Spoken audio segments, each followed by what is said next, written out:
Welcome to the Rap Soul Podcast, where we dive deep into the world of music that moves our hearts and gets our feet tapping.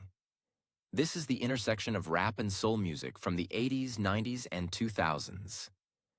We appreciate you for listening. Share this podcast with a friend or family member who loves music as much as you do. The podcast is hosted by 12 Kyle.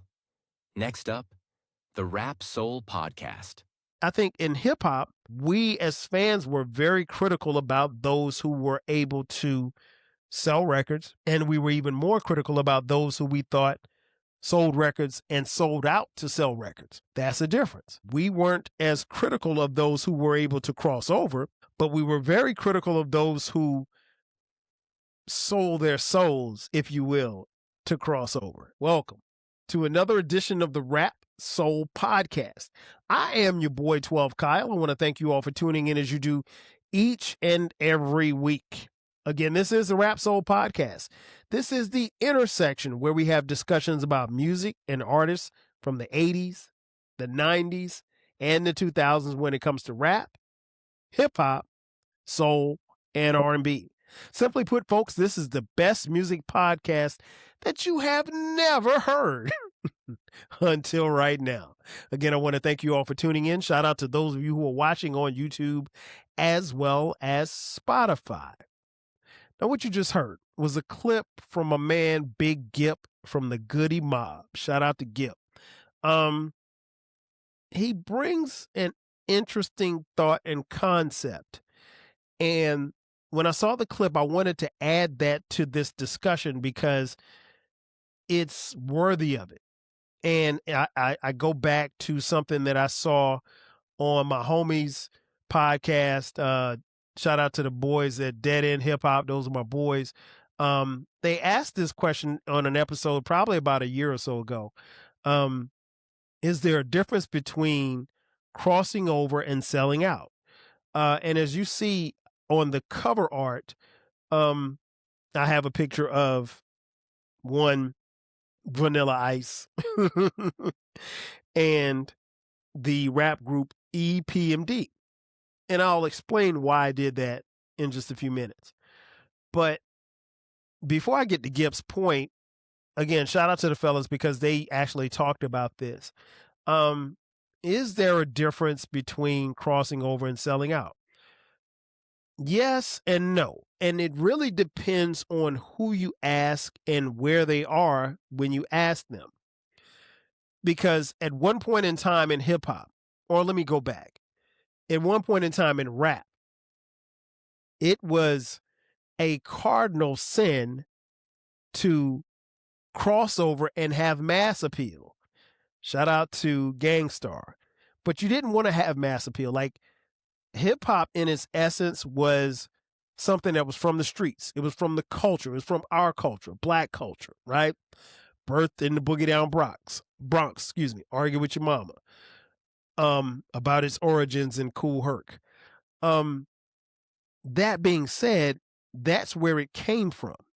And so in the early stages of its infancy in the 70s and 80s, you know, the idea or the ideology of an artist was a rapper wanted to be heard. They wanted to get a record deal. They wanted to be heard. They wanted to make some money. There was no rapper in the 70s and more specifically in the 80s that saw rap as a long-term thing. They didn't think it would be something that they would retire off of. Nobody thought that they could make millions off of it. But a funny thing happened as we moved into the 90s. Record companies started making millions off of this music. And so the artists obviously wanted to get a piece of the pie, and rightfully so. But the thing about it was that we had not seen a lot of artists who had a lot of commercial success. And so by that would mean to cross over. Because here's the thing. In hip hop, you made your records for the streets. And there was no such thing as a party record. There was no such thing as a radio record. You made your records for the streets. You made it for the people on your block, the people in your neighborhood, the people in your town or your city to listen to. And it wasn't until the music expanded and our reach is expanded to the point where you could make a song like Fuck the Police in Compton, California, and it could reach a kid all the way in Florence, South Carolina, named 12 Kyle. Or you could make a song like Posse and Broadway in Seattle, Washington, and reach a kid in Chicago, Illinois. That didn't happen until hip hop or rap, if you will, expanded. And so there was a lot of pushback when the success started coming. And it's kind of weird when you think about it, because in your mind, you're thinking, okay, well, if you're going to rap, I would think that you would want to make money, right? I mean, you already got your record deal. You would want to make some money. And it was just a weird concept, because in rap at that particular time, it was okay to make money, just not too much money.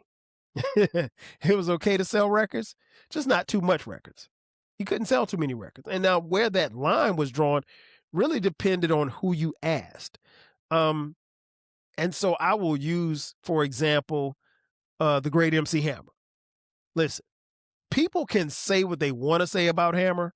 I did an episode earlier in this podcast about, I think, hip hop owed Hammer an apology, because Hammer made the same kind of records that he had before. It wasn't until he used a sample of a very popular song by Rick James called Super Freak. He called it You Can't Touch This, and the song exploded like wildfire, and Hammer became a household name. That song became a household song. And this was in a time where rap, and I think this was what, 87, 88, somewhere around there, 89. Forgive me for not knowing the year, but my point is that rap wasn't that big then. It was big, but it wasn't that big. And Hammer was everywhere. There was like Hammer pants, and there was Hammer cereal and Hammer cartoons. And it was, I mean, Hammer enjoyed a boatload of success. You heard about his tours where he would have 30 people on stage, and Hammer put on a show. And even to this day, in his 60s, Hammer still can throw down as far as dancing is concerned. But the sad thing is that there were a lot of people in the rap communities that didn't like the success that Hammer had, because he had crossed over. And some people call Hammer a sellout. Now, I don't think Hammer sold out. He sold a lot of records, but it wasn't like, if you go back and listen to Please Hammer Don't Hurt Him, which was the commercial successfully album that went, I think that album went diamond. If you go back to his first album, those songs sound the same. I mean, like, he didn't switch anything up. It wasn't like he sampled The Police and used Every Breath You Take to be his number one hit like some people. But I digress. But you get the point. So, like, I always looked at like selling out as if you specifically said, okay, well, hey, where I'm positioned in rap or music isn't good enough.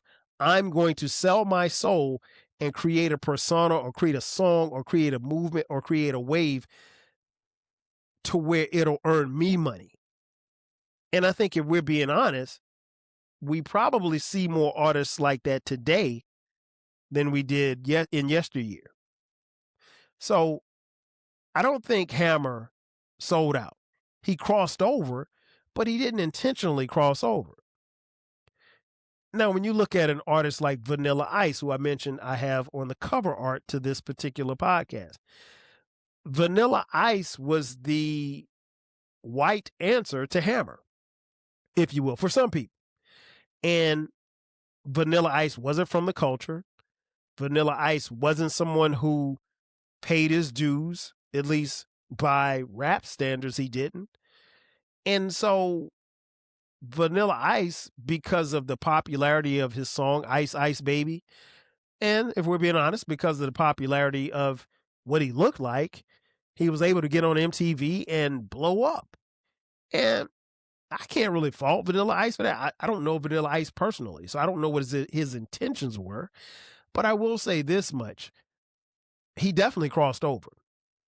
He wasn't street enough or entrenched in the culture enough for me to say that he sold out, because he was never here to sell out. He was here to cross over, and he crossed over and he did well and made a lot of money. And if you look at the other picture, is the rap group EPMD, who had a song called Crossover. And in the song, they talked about not wanting to cross over, keeping their music funky, staying real, staying true to who they were. And I think what we eventually saw in hip hop was artists who could do just that, who could be authentic, stay within the culture, and then have their music transcend and show up on MTV, show up on Top 40. But yet they still, to the core, stayed true to who they were and the music and their fans. And so while EPMD made that song, I don't think EPMD was trying to diss anyone particular, although we have our theories. I understood the song and I liked it. And I still like it to this day. And I thought it was very key at that particular time because it needed to be said. But, I remember, I think it was either Havoc or Prodigy from Mobb Deep that said in the song, no matter how much loot I get, I'm forever staying in the projects.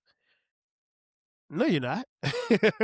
I mean, who wants to do that? I would think that if you grew up in the projects of Queensbridge, there would be some point where you would make enough money to move yourself out, move your family out, move your mama out. I don't think you would want to stay there. And that's no knock on Queensbridge. I've never been there before, but I've heard stories. And so progression is the word. You would all want to progress. We all want to progress. But at the same time, let's just be honest. That was just a line in a song. I don't think for a second that, Prodigy, rest in peace, or Havoc still living in Queensbridge. If they did, now Prodigy obviously no longer being here, but if his family's still in Queensbridge, okay, salute to them. But I would think that they aren't there anymore. I'm almost certain that Havoc doesn't live in Queensbridge anymore. But I said all that to say this: there was a fine line between how hip hop accepted you in whether or not your records could sell and whether or not you did it specifically to cross over. And then after a certain time, once we moved into like the mid 90s, it was the thing to do. You wanted to sell records. You wanted to make money. You wanted to show people that you had money.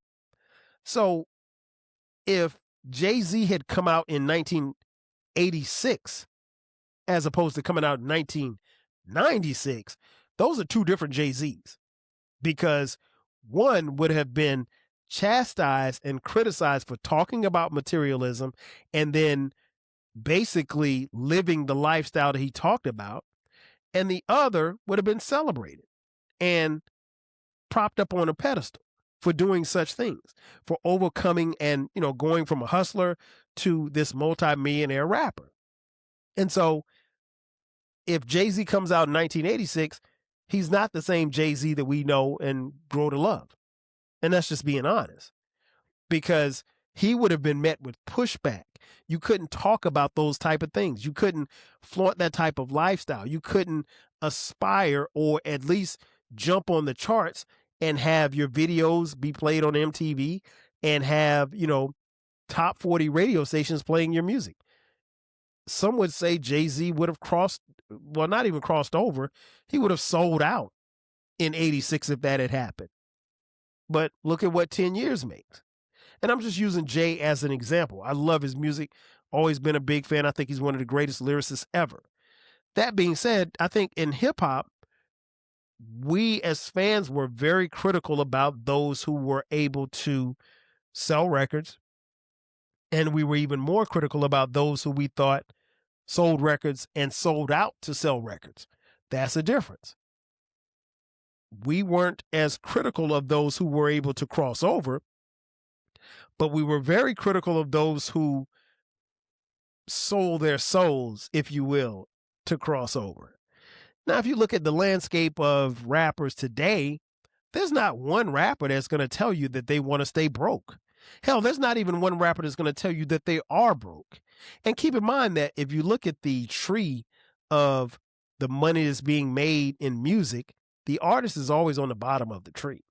So for as much as your favorite rapper brags about they have a $500,000 around their neck, and they might just have that, but understand that the jury may be rented, and they may be robbing Peter to pay Paul, if you will. So in conclusion, I think we have to look at that at a broader scope to answer the question. I don't think that I think selling out at this point is possible. And I think there are some artists, some of your favorite artists, who have literally sold their souls for monetarily gains. I mean, there are some artists that you and I both listen to and love. They've definitely sold their souls. And for them, it's okay, I guess, But as far as crossing over, I don't necessarily know that there's artists that are crossing over, because there's such a blend now with, music and pop culture that, to Gibbs' point, we are the culture. We are the culture that people tap into. So things aren't the same, and I respect Gibbs' opinion, and things were definitely different in the 90s and the 2000s. And they were vastly different from how life was and music was in the 80s. And, soul and the culture, to his point, he's correct. It's definitely not where it once was in hip hop. Who's to blame for that? Probably us, if we're being honest. Some of our elder statesmen, some of our gatekeepers, have influenced and gotten in the way of a lot of things. But on the flip side of it, selling out and crossing over doesn't or look or feel the same as it did in 1987. It just doesn't. And there's no rhyme or reason for that. I mean, times and everything were changed. It's at the time of this recording, it's 2026. So if you go back to 1986, I mean, rap was really just starting to pop, really, for outside of New York City. And how we got to the music and how the music got to us was totally different. So I was happy to see my favorite rap group on MTV. But I also understood that when I saw, Public Enemy on Yo MTV Raps, that was going to be the only chance I got. But in doing that, they were exposed to different audiences. So that was able to prop Public Enemy up. And I think, to some degree, we wanted to hold everybody in the culture together, and we wanted to hold rap and keep rap in this one little box. And in reality, we couldn't. And I don't necessarily know or have a great answer as to why that happened, or why we feel that way, or who's to blame for it.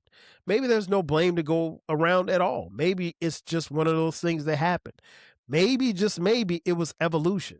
But no, I don't think you can be chastised or criticized for crossing over right now, because any and everybody that makes music to this day wants to get paid. They want to maximize whatever time they have in the spotlight to make as much music as they can. And I don't blame them for that, because they should. We live in a capitalistic society. You should want to earn as much as you can for as long as you can. Now, selling out, it's some sellouts out there. It's some real big sellouts out there. It's some people who are aligning themselves with other people that they probably shouldn't. And,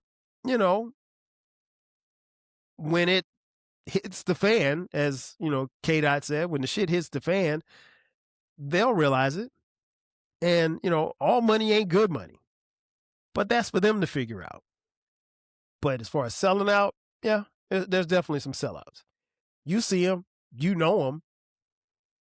And for some, they've been selling out for so long, it don't even look like selling out. It's just part of their DNA.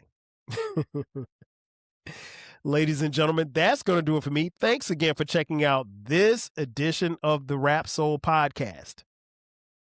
Be sure to subscribe to the podcast. We drop new episodes every Thursday. Make sure that you like, share, and subscribe this podcast. We're on YouTube as well. You can watch us on YouTube as well as Spotify. Again, that's going to do it for me. I am your boy 12 Kyle. I will catch you guys next time. 5,000. Cheers. Thank you for listening. This concludes the episode. Be sure to subscribe to the Rap Soul podcast. You can find the podcast wherever you get your podcasts. Follow the podcast on social media. And feel free to continue this discussion on our Reddit page.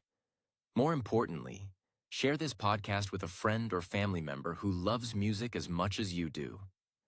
Until next time, 5,000.